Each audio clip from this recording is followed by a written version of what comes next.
Prezidentimiz farmon va qarorlari asosida Surxondaryo viloyatida davlat investitsiya dasturlari, xalqaro va mahalliy loyihalar doirasida qator infratuzilma hamda ijtimoiy-iqtisodiy rivojlanish ishlari amalga oshirilmoqda.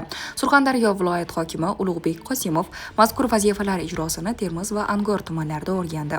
Dastlab Termiz tumanida taraqqiyot va yetakchilik maskani dasturiga kiritilgan Qahramon mahallasida tadbirkorlikni rivojlantirish, yo'llar hamda quyosh panelli tungi yoritish chiroqlari o'rnatilgan piyodalar yo'laklarini qurish loyihalari yuzasidan mas'ullar axborot berdi.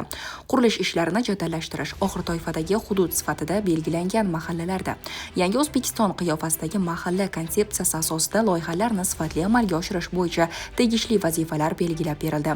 Shundan so'ng o'rganish ishlari Angor tumanida davom ettirilib, Navro'z mahallasida infratuzilmani yaxshilash yuzasidan berilgan topshiriqlar ijrosi ko'rib chiqildi. O'tgan tashrif davomida mahallada avtomobil yo'llari ikki yonida yomg'ir va sizot suvlari uchun ariqlar tashkil etilmagani, bo'sh binolardan samarali foydalanish choralari ko'rilmagani hamda infratuzilma holati talab darajasida emasligi tanqid qilingan edi. Berilgan topshiriqlardan so'ng hududda infratuzilmani yaxshilash, bo'sh binolar negizida savdo va xizmat ko'rsatish nuqtalarini tashkil etish ishlari boshlangan. Shuningdek, avtomagistral yo'li bo'yidagi bo'sh maydonda birinchi qavat savdo va xizmat ko'rsatish nuqtalari, yuqori qavatlari turar joylardan iborat ko'p qavatli uy-joylar qurish sobiq mashina traktor punkti binosidan samarali foydalanish bo'yicha ishlab chiqilgan loyihalar taqdimoti o'tkazildi.